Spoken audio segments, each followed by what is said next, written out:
দিলেন সুবহানাল্লাহ আলহামদুলিল্লাহ লা ইলাহা ইল্লাল্লাহ সুবহানাল্লাহ আলহামদুলিল্লাহ লা ইলাহা ইল্লাল্লাহ লা ইলাহা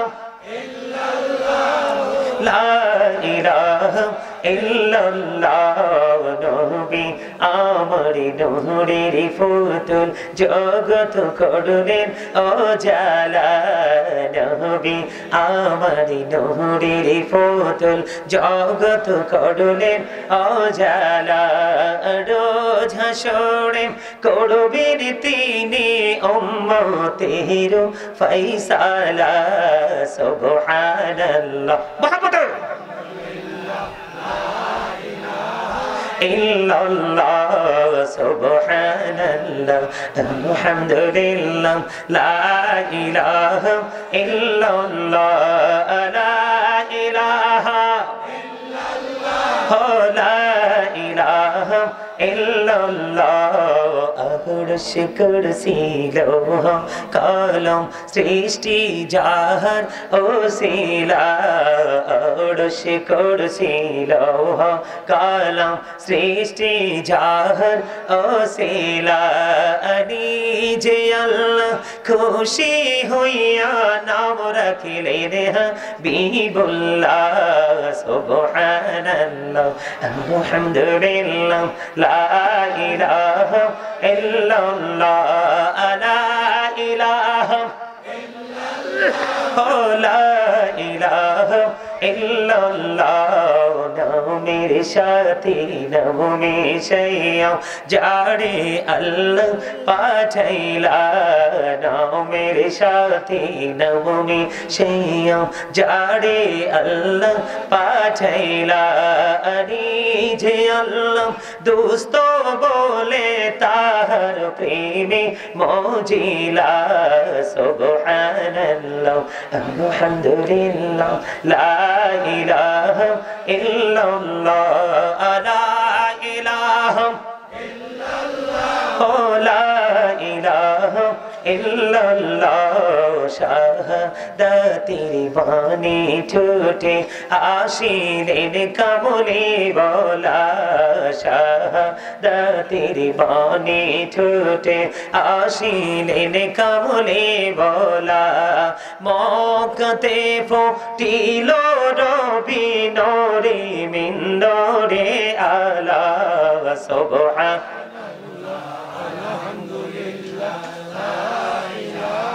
illallah subhanallah walhamdulillah la ilaha illallah la ilaha illallah la ilaha illallah la ilaha illallah muhammadur rasulullah sallallahu alaihi wasallam আচ্ছা একেবারে মন থেকে সোজা করে দুটো হাত তুলে দেখাবানি জিকিরটা করতে পেরে কার কাছে বেশি ভালো লাগছে সবার কাছে আলহামদুলিল্লাহ ওই যে বললাম আমি এই যে জিকির করছেন না আপনার ওই পরকালের বাজার করেছেন কি করেছেন এটা ওপারের বাজার কেন জানেন আপনি আপনার ব্যাগ যত বড় হবে ততই কিন্তু বাজার নিতে পারবেন আপনার কাজের কোয়ালিটি যত ভালো হবে আপনি বেতন কিন্তু তত বেশি পাবেন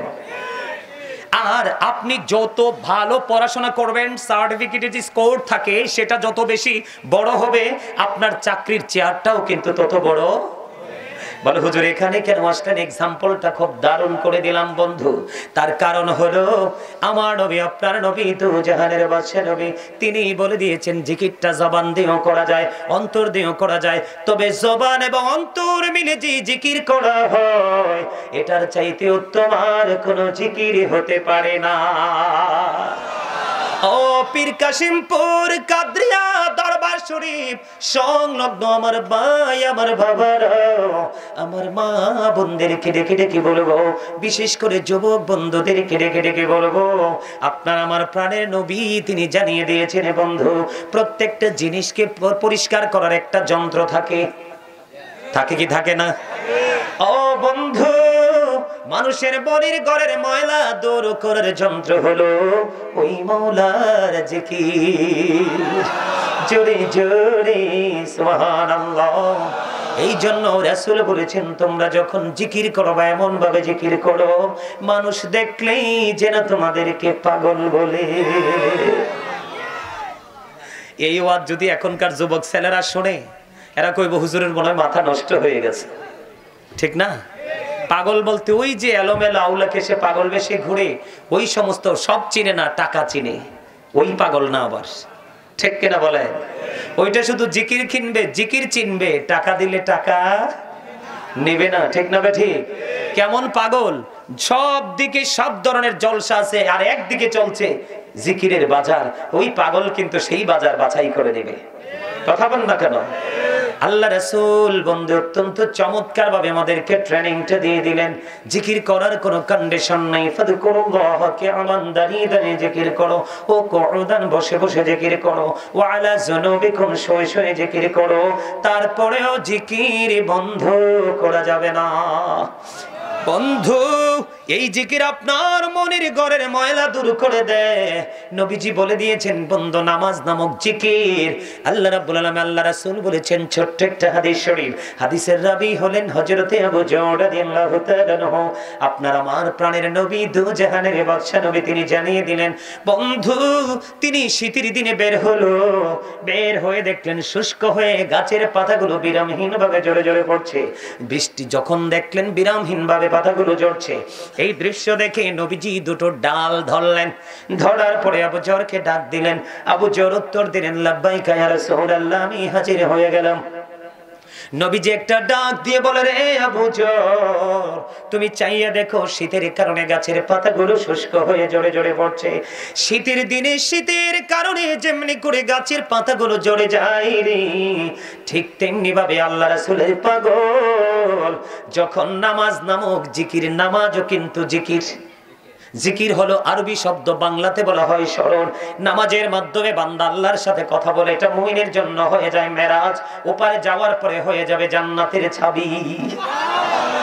ও বন্ধু নবীজি বলে দিলেন ওই শীতের কারণে গাছের পাতাগুলো যেমনি ঝরে যায়, আল্লাহর প্রিয় বান্দা যখন নামাজের মাধ্যমে আল্লাহর কুদরতি কদমে কপালটা লাগাইয়া দিবে রে, ওই শীতের দিনের গাছের পাতার মতো গুনাহগুলি ঝরে পড়ে যাবে। তাহলে আপনার আমার আর কোনো ভয় নেই বন্ধু। জিকির বন্ধু, জিকির করলে একটা জিকিরে ভিতরের ময়লা দূর করে দেয়, আরেকটা জিকির নামাজ নামক জিকির করলে বাহিরের ময়লা দূর করে দেয়। তাহলে ভিতর বাহির যদি পরিষ্কার হয়ে যায়, এর চেয়ে বড় প্রিয় আর কেউ হতে পারে না। তাহলে জিকিরের দরকার আছে না নাই? জিকিরে মজা আছে না নাই? আল্লাহ নিজে বলতেছে ফাযকুরুনি আযকুরুকুম, আল্লাহ নিজে বলতেছে remember me then I will remember you, তোমরা আমাকে স্মরণ করো আমি তোমাদেরকে স্মরণ। এর চেয়ে বড় আর কি কিছু হতে পারে? আমার কিন্তু এটা পুরোটাই কিন্তু আলোচনার, আজকের আলোচনার বাইরে। আপনাদেরকে দেখলাম যে ইউ আর ভেরি উইক, অত্যন্ত দুর্বল। তখন আমি বলছি যে না, একটু স্ট্রং করতে হলে চেষ্টা করে দেখি না। আপনারা দেখি যে ওয়াজ শেষ হওয়ার আগে শক্ত হয়ে গেছেন। আল্লাহ কবুল করুন, জোরে বলে না আমিন। আমাদেরকে সব সময় স্ট্রং থাকতে হবে, কারণ দুর্বল মানুষের জীবনে কোনো সফলতা আছে? কথা বলে না। যত সফলতা স্ট্রং পারসনদের জন্য, যার ব্রেন স্ট্রং, হাতের বাহু স্ট্রং, শারীরিক গঠন প্রণালী স্ট্রং, চিন্তা চেতনা স্ট্রং, সে প্রত্যেকটা জায়গায় গেলে হয়ে যাবে সফল। আর দুর্বল বলবে আই এম ভেরি উইক, ঠিক কিনা বলেন? আমি অত্যন্ত দুর্বল, আমার পক্ষে কিছুই করা সম্ভব। কিন্তু সব দিকে দুর্বল হলেও চলবে, কিন্তু ইসলামী দৃষ্টিভঙ্গি থেকে যেই কাজগুলো মুমিন হিসাবে করা, এগুলো যদি করতে না পারি তাহলে কিন্তু সফলতা আসবে না। আপনি শুধু মুমিন হলে চলবে না, আপনার সিনায় কিন্তু ভয়ও থাকতে হবে। আল্লাহ বলেছেন, এদিকে দেখান, আল্লাহ বলেছেন আল্লাযীনা আমানু, যারা ঈমান এনেছে, ওয়া কানু ইয়াত্তাকুন, এবং তাকওয়া অবলম্বন করেছে, লাহুমুল বুশরা, তাদের জন্য সুসংবাদ, ফিল হায়াতিদ দুনিয়া, দুনিয়ার জীবনে, ওয়া ফিল আখিরা, এবং পরকালের জীবনে। দেখেন কি চমৎকার ভাবে আল্লাহ ওয়াজ করতেছেন। আল্লাহ প্রথমে বলেছেন তোমরা আগে কি হও? ঈমানদার হও। কি হও? ঈমানদার হও। এরপরে আল্লাহ বলেছেন ইত্তাকুল্লাহ, ইউ ফিয়ার মি, তোমরা আমাকে ভয় করো। কি করো? আল্লাহ ইমানদার হইলাম, হওয়ার পরে যদি তোমাকে ভয় করি তাহলে কি লাভ হবে? আল্লাহ বলতেছে লাহুমুল বুশরা ফিল হায়াতিদ দুনিয়া ওয়া ফিল আখিরাহ। আল্লাহ বলছে যারা ঈমান আনবে এবং আল্লাহকে ভয় করবে তাদের জন্য আল্লাহ বলেছেন যে দুনিয়ার জীবনে এবং পরকালের জীবনে, উভয় জীবনের জন্য তোমার জন্য সুসংবাদ।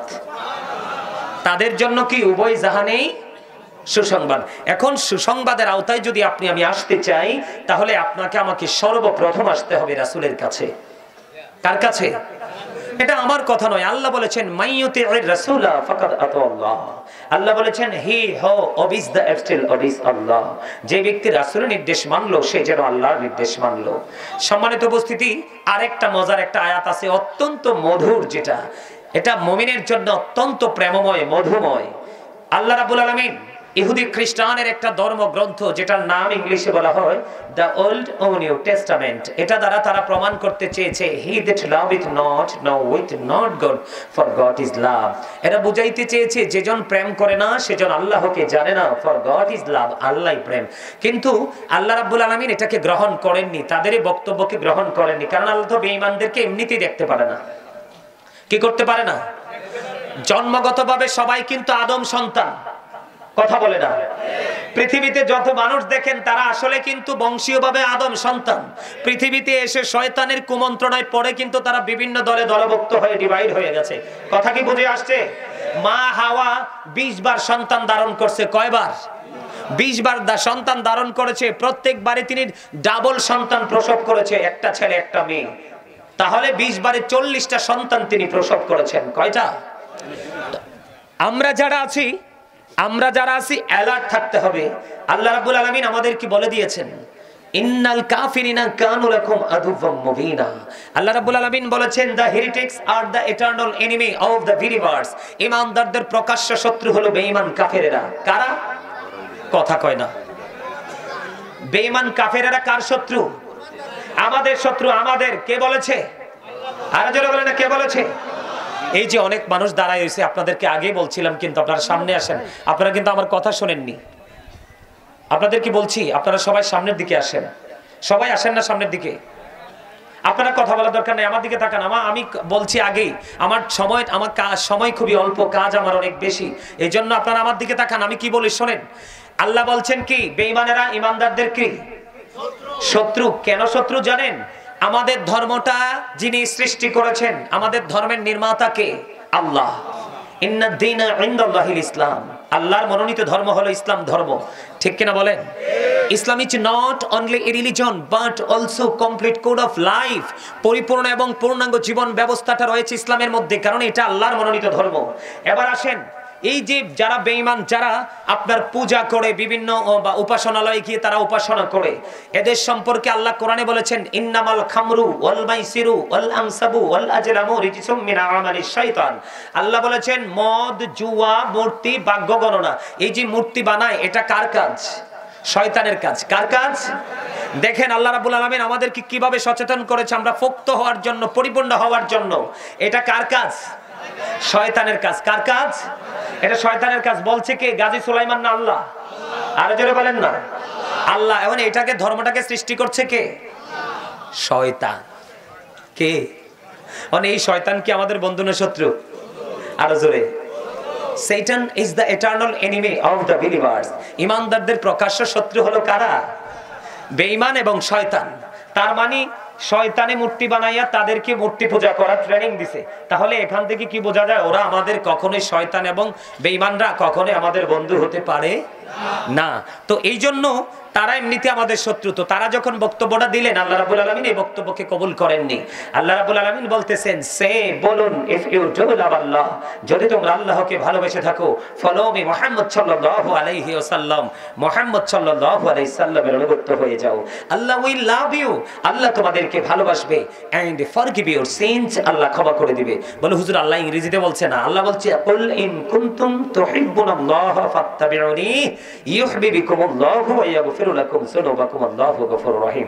তার মানে আল্লাহ রাব্বুল আলামিন পর্যন্ত আমাদেরকে যেতে হলে কি করতে হবে? কথা কয় না।